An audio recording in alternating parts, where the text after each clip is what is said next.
Assalamualaikum warahmatullahi wabarakatuh.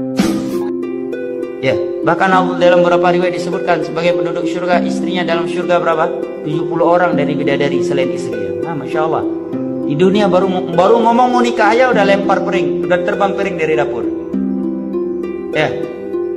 Di surga nanti suami anti punya bidadari 70 orang bidadari. Nah, kalau gitu Ustaz nggak mau lah masuk surga. Di dunia poligami, dia di akhirat pun nggak masuk, di surga pun poligami. Ya, terserah, kalau nggak mau masuk surga berarti masuk neraka, ya kan? Mereka menyatakan bahwa kesibukan penduduk surga tatkala itu iftidhamul abkar, yaitu memecahkan keperawanan para bidadari. Ternyata ini kesibukan mereka. Kesibukan para lelaki yang masuk surga di surga adalah memecah perawan istri-istrinya. Perawan terus. Habis malam pertama dapatkan perawan istri, selesai dia perawan lagi. Gitu. Serius, Pak. Rasul berkata, maaf, zakar laki-laki ketika dia berdiri karena syahwat selama 70 tahun berdirinya. Mereka menyatakan bahwasanya kesibukan penduduk surga tatkala itu iftidadul abkar, yaitu memecahkan keperawanan para bidadari. Ternyata ini kesibukan mereka. Kesibukan para lelaki yang masuk surga di surga adalah memecah perawan istri-istrinya.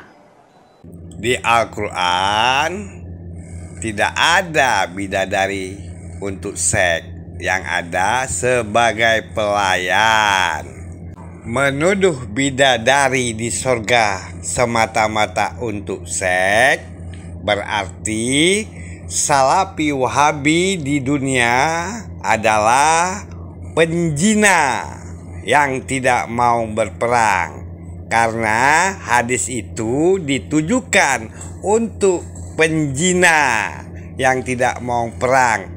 Pada saat itu zaman jahiliyah, pantas Wahabi pemahamannya seperti jahiliyah, yang tukang seks, yang tukang penjina.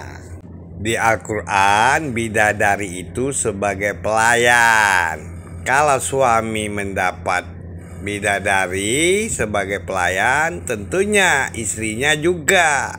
Istri yang solehah dari dunia lebih hebat daripada bidadari. Dasar Wahabi asal ngebul, ngomong seenak jidatnya dengan hawa nafsunya, seolah-olah bidadari untuk seks. Dasar Wahabi PA tidak paham maksud hadis 72 bidadari.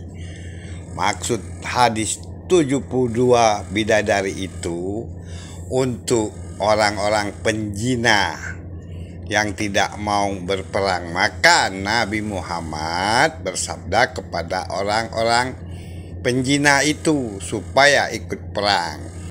Tinggalkan jina dan ikut perang. Maka itu Nabi Muhammad SAW bersabda kepada orang-orang penjina yang tidak mau berperang. Di Al-Quran tidak ada bidadari untuk seks, yang ada sebagai pelayan. Kamu sudah nikah belum? Nikahlah, karena sungguhnya sebaik-baik umat ini yang banyak istrinya. Kamu sudah nikah belum? Nikahlah, karena sungguhnya sebaik-baik umat ini yang banyak istrinya. Tuhannya Salafi Wahabi adalah manusia karena sifatnya seperti manusia atau seperti laba-laba yang mempunyai tempat atau rumah, sebagaimana disinggung oleh surat Al-Ankabut ayat 41. Perumpamaan orang-orang yang mengambil pelindung-pelindung selain Allah adalah seperti laba-laba yang membuat rumah, dan sesungguhnya rumah yang paling lemah adalah rumah laba-laba kalau mereka mengetahui. Setiap yang punya rumah berarti lemah, tidak maha kuasa, Tuhannya Salafi Wahabi seperti laba-laba karena bertempat atau mempunyai rumah. Tuhannya Salafi Wahabi. Di Al-Quran tidak ada bidadari untuk seks, yang ada sebagai pelayan.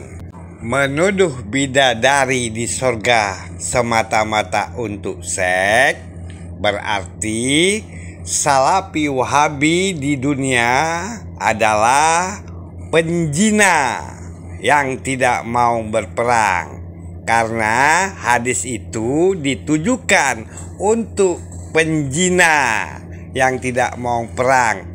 Pada saat itu zaman jahiliyah, pantas Wahabi pemahamannya seperti jahiliyah, yang tukang seks, yang tukang penjina.